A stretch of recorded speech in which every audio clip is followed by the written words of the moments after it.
किसी ने बड़े कमाल की बात कही है कि घमंड मत करना कि हम दूसरों को खिला रहे हैं, क्या पता हम खुद दूसरों के भाग्य से खा रहे हैं। नमस्ते दोस्तों, मैं हूं आरजे कार्तिक। एक रेस्टोरेंट की कहानी जहां का नाश्ता बड़ा फेमस था। सुबह सुबह वहां बहुत भीड़ आती थी और उस भीड़ में एक आदमी आता था, चुपके से नाश्ता लेता था, खाता था और बिना पैसे दिए निकल जाता था। वहाँ का नाश्ता धीरे धीरे पॉपुलर होता जा रहा था, भीड़ बढ़ती जा रही थी। एक बिजनेसमैन था, उसने आना शुरू किया। पहले दिन उसे नाश्ता अच्छा लगा तो लगातार आने लगा और उसने ये चीज़ नोटिस की कि एक आदमी आ रहा है, चुपके से खा रहा है, निकल जा रहा है, पैसे नहीं दे रहा है। पहले दिन उसे लगा ठीक है भाई, आया होगा कोई। लगातार जब उसने देखा कि 4-5 दिन, हफ्ता हो गया, ये तो आता ही जाता है, इसका नुकसान कर रहा है रेस्टोरेंट वाले का, तो उससे रहा नहीं गया। वो गया रेस्टोरेंट के मालिक के बारे में पूछा। बोले कहाँ है? बोले वहाँ बैठे हुए हैं। जाकर के बोला भाई साहब आपसे एक इंपॉर्टेंट बात करनी है। उसने कहा थोड़ा सा कस्टमर ज़्यादा है, अभी फ्री हो जाएं, अगर आपके पास टाइम हो तो हम फ्री होके बात करते हैं। उसने कहा ठीक है। रुका हो, इंतज़ार किया उसने कि आज तो बता के जाऊँगा। जब भीड़ कम हो गई, लोग कम हो गए, कस्टमर कम हो गए, तो गया फिर से मालिक के पास। बोला भाई साहब अब बात करनी है, इंपॉर्टेंट बात है, ध्यान से सुनना। बोले बताओ। बोले आपके यहाँ पर एक आदमी आता है, जब भी भीड़ पड़ती है ना नाश्ते के लिए, तो चुपके से आता है, नाश्ता लेता है, लेकिन पैसा नहीं देता, बिना पैसे दिए नाश्ता करके निकल जाता है। और 1-2 बार होता तो चल जाता, मैं हफ्ते भर से आ रहा हूं, वो रोज दिखता है, हफ्ते भर से आपका घाटा हो रहा है। तो रेस्टोरेंट वाला मुस्कुराने लगा। बोले भाई साहब आपने बात बताई है, साहब बताने वाले आप पहले इंसान नहीं है, मुझे बहुत लोगों ने बताया, और ये जो भीड़ आपको दिख रही है ना, उसी की वजह से भीड़ है।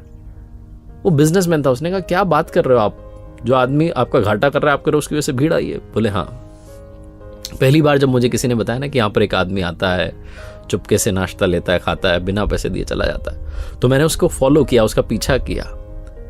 ये पास में जो सिग्नल है ना, वहां पर वो भीख मांगता है।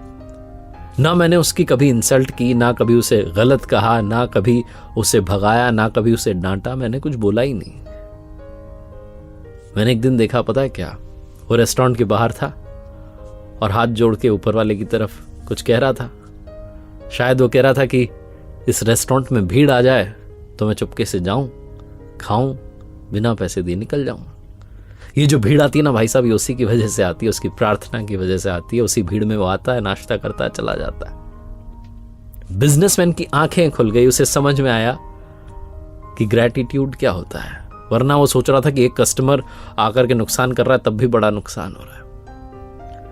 प्रार्थनाओं का कमाल होता है। कई बार हमें लगता है कि हम अपनी वजह से आगे बढ़ रहे हैं, कई बार दूसरों की दुआएं, प्रार्थनाएं हमारे लिए कमाल कर रही होती हैं। इसलिए लाइफ में सबकी वैल्यू करना शुरू कीजिए, सबके लिए प्यार अपने हृदय में लेकर के आइए, ग्रैटिट्यूड शो करते चलिए, धन्यवाद करते चलिए, आसपास के लोगों का भी और ऊपर वाले का भी। आपको लगता है आप कर रहे हैं, सब कुछ वो कर रहा है।